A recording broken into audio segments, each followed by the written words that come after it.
Hey everybody, and welcome back to Lindsey's Little Library. So today is BookList Thursday.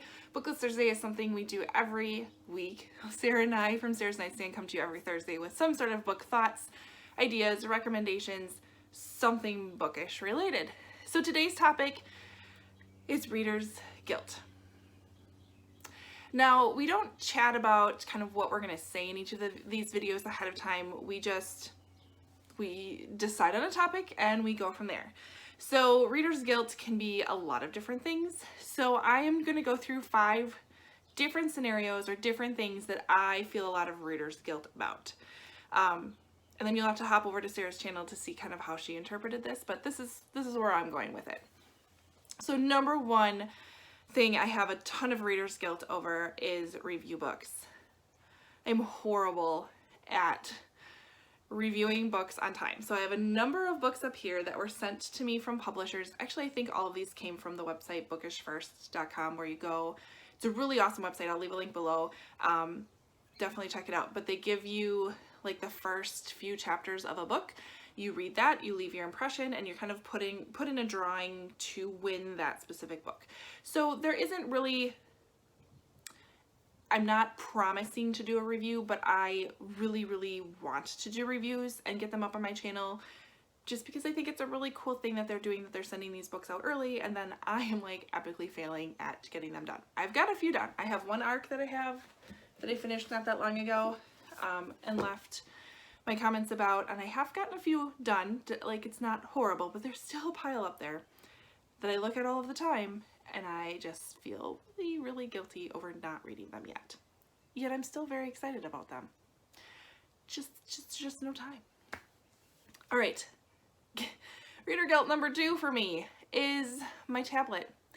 I tend to be a very visual person, and so when I see my books, I tend to be more drawn and motivated to go towards my physical books, where I have a whole slew of books on my tablet within my Kindle app. Tons. Like, I think there's 100 books on there. So I'm really bad at kind of forgetting about that and neglecting that. And so I've been trying to make a more conscious effort about picking at least one book a month to read off of my tablet. Which I don't know why I don't do that more often. I know I actually read faster when I'm reading on my tablet because I just have either my phone or that with me, and I can find even more opportunities to read as opposed to when I have a physical book with me. But I definitely forget about the books that are on my Kindle. And that goes for when I'm giving suggestions to you guys as well, because I tend to peruse my shelves first before I kind of even think to go to my Kindle. So there's some good books on my Kindle that I probably haven't even told you all about. I know, and I just feel so guilty. I'll work on that. Reader's guilt for me, number 3. It's gonna take some muscle. Big books, guys. Big books. I'm intimidated by them. And I don't know why, because I've read some amazing big books. Some really great big books. But for some reason, I get in my head that, oh, this is gonna take me so long and I won't get a lot read. We're kind of like, it might affect my Goodreads goal. Oh my gosh. We're in the grand scheme of things, who cares? I'm still reading. It should be more about the number of pages that I get read rather than the number of books. And then my other fear is, what if I get into it and I'm not really liking it? I'm one that like feels like I need to still give it a go and get halfway through the book, and then my halfway is 500 pages. Well, I've invested 500 pages in this. I should probably finish it. All of these weird things that I think of when it comes to big books. So here are 3 big books that I need to get to soon, right? So number 1, Gone with the Wind by Margaret Mitchell. This has been on my bucket list to read for a very long time. I gotta get to it, but this thing's huge, right? Number 2, Pillars of the Earth by Ken Follett. Actually, Vicky over at chapter 32 is doing a read along, so maybe I gotta jump on her bandwagon. That might motivate me a little bit more to do this. But Pillars of the Earth, Ken Follett, I've heard great things. I know you guys are gonna tell me this is amazing. I know it.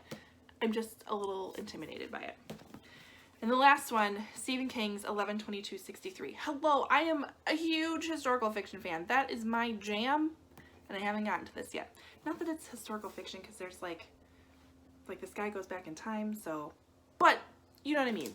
It's it's got historical tendencies to it. So I'm super excited about this one, but it's just so big. So those are my 3 really, really big books that I feel so bad that I haven't read yet. I know. Reader's Guilt number 4 is the backlist. I have so many books in my possession that I have not read. And this whole moving and packing up my books thing has made it even more apparent because I've literally had to touch every single one of them. And the fact that I have boxes full of books I haven't read yet makes me feel bad. And yet I still keep going and looking for new books. I don't know why. Yeah, it's my backlist. But I'm chipping away at it slowly. It's happening. It is what it is. And I'm just accepting it. And it's okay, but I do feel guilty about it every so often. Reader's Guilt number 5 kind of goes with the backlist because as I should be really concentrating on the books that I own that I haven't read yet, I am very, very distracted by the new and shiny things, right? The new ones that are coming out, the popular ones that everybody is talking about. I try to resist, and the more I hear about it, the more I'm thinking, maybe I really need that book. Maybe that's the next book that I'm just going to be so obsessed with and going to totally love. And then I tend to somehow get my hands on it. So I'm very distracted by the new and shiny things when I should be concentrating on my backlist. And then I feel bad about it because here's all these neglected books. I know, all of the reader's guilt, right? So those are kind of the 5 big things that I feel guilty about within the reading world. Let me know what you have reader's guilt over in the comments below. I'm sure I'm not alone. I'm sure I could think of more, but it's okay. I fully accept all of these things. So comment below, check out Sarah's channel, her link's below as well. See what she's got some reader guilt over and kind of how she took this subject. I can't wait to see what she has to say. Otherwise, like and subscribe, and I will see you next time. Bye.